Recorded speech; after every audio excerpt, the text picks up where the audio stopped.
Usted escucha la revista de opinión Democracia.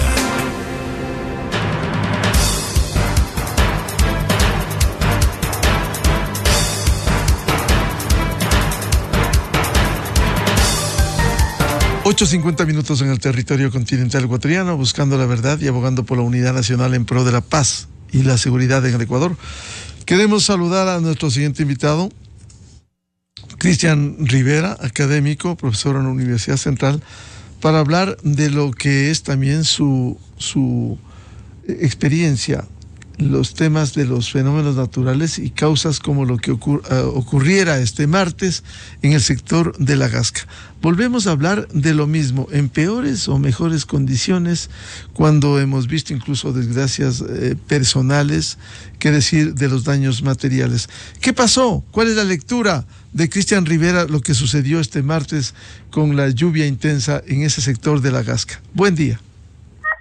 Un cordial saludo, mi estimado Miguel, y también a toda esa gran audiencia de Radio Cadena Democracia. En este momento me encuentro en el puesto de mando unificado que se ha instalado en el parqueadero de la Facultad de Jurisprudencia de la Universidad Central del Ecuador. Al momento, el alcalde presenta un informe de lo que ha sido el trabajo en las últimas horas. Lo que sucedió ayer se pudo haber reducido su impacto, sin lugar a dudas. Recordemos que hoy en el mundo hay algo que se llama planificación en base a pronósticos. ¿A qué me refiero? Tenemos en el país institutos técnicos científicos que en el caso de este evento natural llamado lluvia, avisan, prevén con horas y con días de lo que va a pasar. La pregunta es, teniendo esa información, ¿qué se hizo? Por otro lado, hace 2 años, en el aluvión que se inició en la quebrada del Tejado, se perdieron 29 valiosas vidas y se anunció que se iban a hacer grandes obras de mitigación, grandes estructuras de captación de agua, y eso al parecer no ha sucedido, porque ayer vimos igual un torrente, un flujo de lodo importante que sale desde el sector de la quebrada del Tejado hasta la Colón, es decir, más de 6 kilómetros de flujo de lodo. Entonces, ¿dónde están los sistemas de alerta temprana? Que también se anunció. Recordemos que los sistemas de alerta temprana hoy en el mundo funcionan a través de la implementación de tecnología, conocimiento y por supuesto la participación comunitaria. Ayer a las 13 horas más o menos los vecinos del sector de la comuna me enviaban los respectivos videos para informarme que eso se estaba produciendo. Inmediatamente se les activó a los equipos de socorro y claro, ya llegamos solo a responder. El tema es que estamos nuevamente en un escenario de respuesta y respuesta. No está mal, no se malinterpreten mis palabras, pero ¿por qué no tener el mismo contingente, la misma fuerza, la misma decisión en temas de prevención? Hemos visto aquí en las inmediaciones del PMU el gran despliegue de volquetas, vehículos de control y carros polarizados, guardaespaldas. Es decir, es un despliegue importante que hay que hacerlo, sin lugar a dudas. Pero lo mismo habría surtido efecto también y con la misma fuerza el tema de la prevención. Y claro, algo que en realidad sí debemos estar atentos es que podemos a través de mensajes generar una percepción inadecuada del riesgo que está viviendo no solo a las personas de la quebrada del Tejado, sino de 50 sectores más que Quito tiene donde se podrían producir esto. Y ahorita los más prioritarios son la quebrada de Rumipamba y la de la Pulida Alta. Y entonces echa la culpa a la lluvia. Qué facilito es echar la culpa a la lluvia en este país y en esta ciudad. Y ya tenían la información que se hizo. Recordemos que hay lamentable fallecimiento de una persona. ¿Quién le devuelve la vida a esta persona? ¿Cómo se le explica a los familiares que se está todo lo que están dando las explicaciones técnicas? Es decir, hay una afectación a una familia y a 20 familias más posiblemente que no han podido dormir. Conversaba esta mañana con algunos vecinos, decían, no hemos podido dormir. La incertidumbre, la ansiedad. ¿Quién está atendiendo a su salud mental?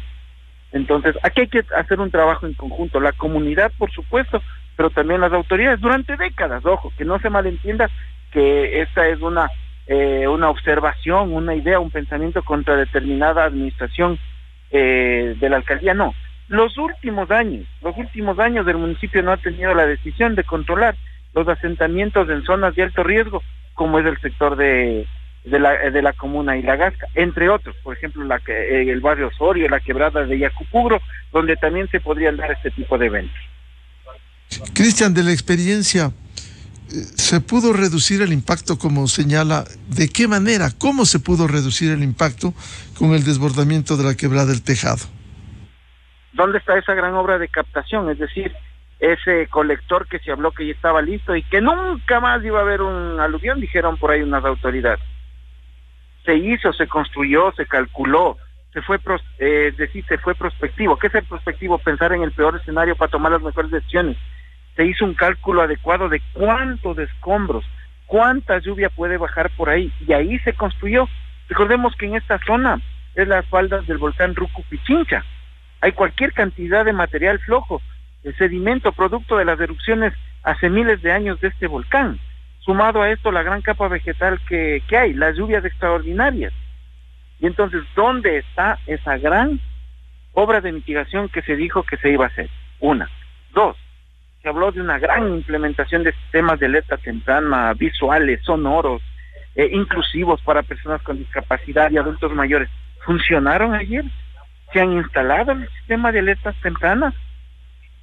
Y entonces un ejemplo de aquello es que si tuviéramos un sistema de alerta temprana, si hubiera señalética de que estamos en una zona de flujos de lodo, posiblemente esa persona no habría fallecido, posiblemente no tendríamos vehículos dañados, vehículos que servían de sustento para algunas personas, que eran vehículos de alquiler.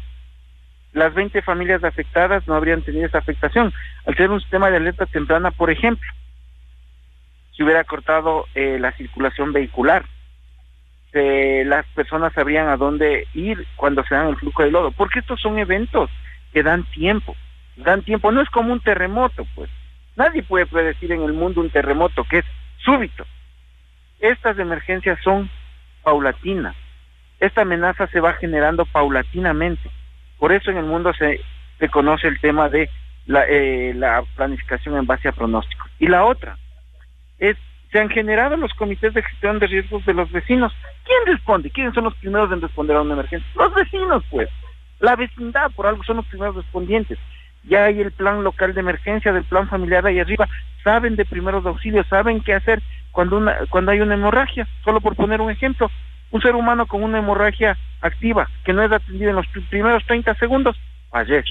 Una persona en parada cardíaca, que no recibe reanimación cardiopulmonar, a los 4 minutos del cerebro empieza a morir. ¿Sabe la comunidad de esto? Es decir, son temas que nos permiten desarrollar capacidades frente a un sistema multiamenaza que existe en Quito. Ahorita estamos en el tema de los aluviones.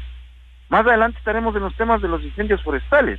Y posiblemente podríamos tener hasta un terremoto. Hay que aprender a vivir con el riesgo y entender que vivimos en una ciudad multiamenaza. A veces los discursos, a veces la información generan nuevos riesgos. Dicen, sí, ya hicimos un sobrevuelo, ya hemos puesto drones. Qué bueno que se aplique eso, pero desde arriba no se ven ciertos detalles o características dentro de las quebradas. Y entonces la gente tiene esa falsa percepción porque ya las autoridades han sobrevolado en helicóptero. Y hay los drones en las quebradas.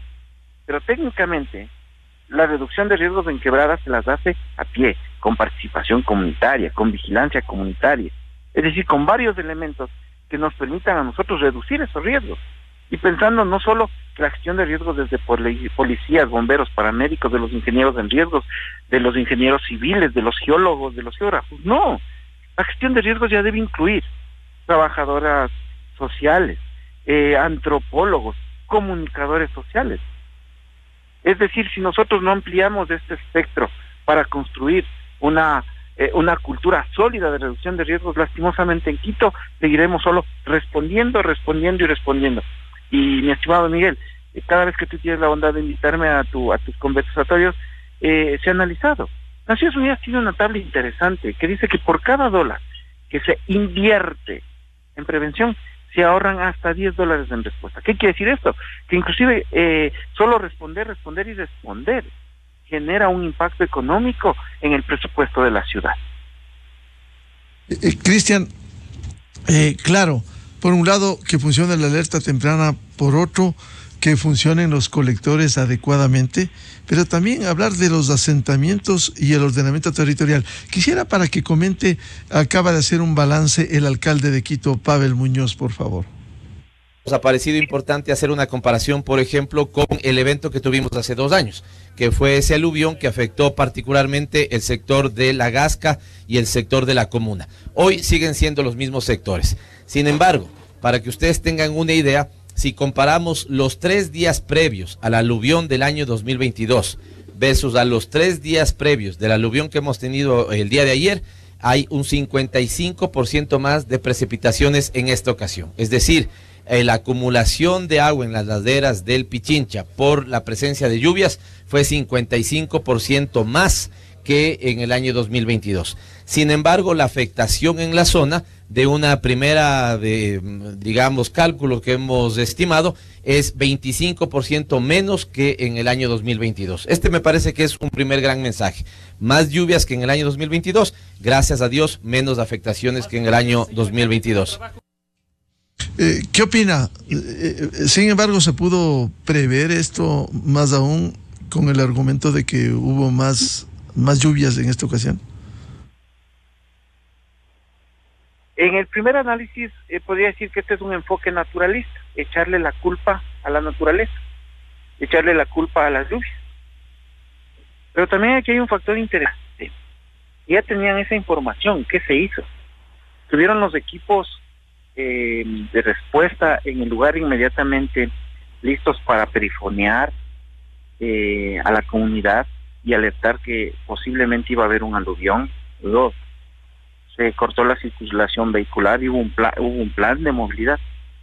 O sea, nuestro alcalde nos avisa que ya tenían esa información. ¿Qué se hizo? Y la otra, como decíamos al inicio de esta conversación, Miguel, esa mirada naturalista, de echarle ese enfoque naturalista, de echarle la culpa a la lluvia, genera una percepción inadecuada de riesgo y peligrosa en la comunidad. O sea, yo sé que a veces las autoridades se incomodan con estas ideas, con estos criterios, pero es un tema técnico. La gestión de riesgo es un tema técnico que hay que abordarlo desde varios enfoques y sobre todo entender que lo que dejemos de hacer de manera oportuna significa al final del día personas fallecidas, damnificados y pérdidas en sus medios de vida. ¿Qué significa un medios de vida? Hay gente que ha perdido sus negocios y les va a tocar recuperarse en años. O sea, no va a ser un proceso fácil, mi estimado Miguel. Y el otro tema que planteábamos, Cristian, el tema de los asentamientos. También hay gente que va y se asienta. Nos decía el ingeniero Henry Yandún de Constructores Positivos, por abaratar costos, porque no tienen para un terreno, van y se asientan en zonas complejas en la ladera. ¿Esto no es parte también de un tema estructural de ordenamiento territorial? Claro, y esto es en todo el país. No tenemos un municipio fuerte, un municipio sólido y decidido a controlar el crecimiento desordenado de la ciudad. E inclusive hay algunas autoridades que en época de campaña comprometen peligrosamente, que van a regularizar barrios de alto riesgo, donde viven centenares de familias. Y claro, aquí hay otro factor, los traficantes de tierra, personas o seres humanos que legítimamente quieren acceder a su casita, pues a su techo, que esa es la aspiración de todo ser humano. Y claro, dicen, está baratito el terreno, y lo que me ahorro en el terreno construyo mi casa, y no es así, lo que están generando es nuevos riesgos. Por eso, antes de usted comprar un terreno, vaya hacia la administración zonal del municipio o a los municipios que estén en otro cantón y pregunte, según el catastro, si el terreno que va a comprar es en zona de riesgo. O si no, es como comprarse una bomba de tiempo y tenerla en las manos. Entonces aquí es un tema compartido. Municipios débiles que no controlan el crecimiento desordenado de la ciudad, y también el tema de la comunidad. Y dentro de la comunidad tenemos a los traficantes de tierras y gente que, claro, por querer acceder a esos terrenos baratos, ponen en riesgo su integridad. Más aún cuando se habló del ordenamiento territorial y la legalización de viviendas y terrenos, que es complejo el tema. Claro, y eso, como digo, a veces es una propuesta de campaña de algunas autoridades regularizar barrios en lugares de alto riesgo no mitigables. Y claro, tienen luego la presión ciudadana y es cuando se producen estas emergencias. Hay que tener como prioridad, tanto en los gobiernos locales como en los gobiernos nacionales, dar prioridad a la reducción de riesgos. Este es un tema compartido, mi estimado Miguel.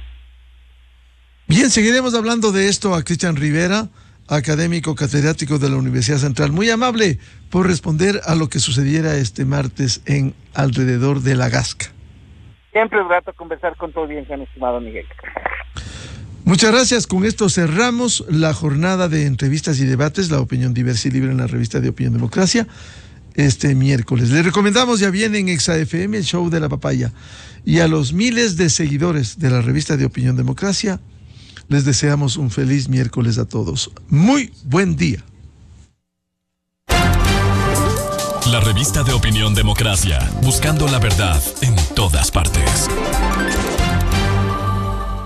Bonjour y Quesos Kiosco presentan Un evento que se elevó a un estatus mítico, perdurable y épico. Una hazaña extraordinaria que trascendió los límites convencionales, dejando una huella imborrable. Esencia que se graba en la memoria, transformando lo ordinario en leyenda inolvidable. El legendario Concierto Exa rompe el silencio.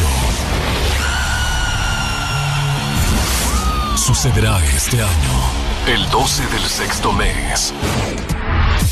Permanece en Exa FM para descubrir todos los detalles. El Concierto Exa 2024. Inicio de espacio promocional y publicitario. ¿Quieres ganar 5% de interés desde el primer dólar? Con ahorro flexible puedes. Abre la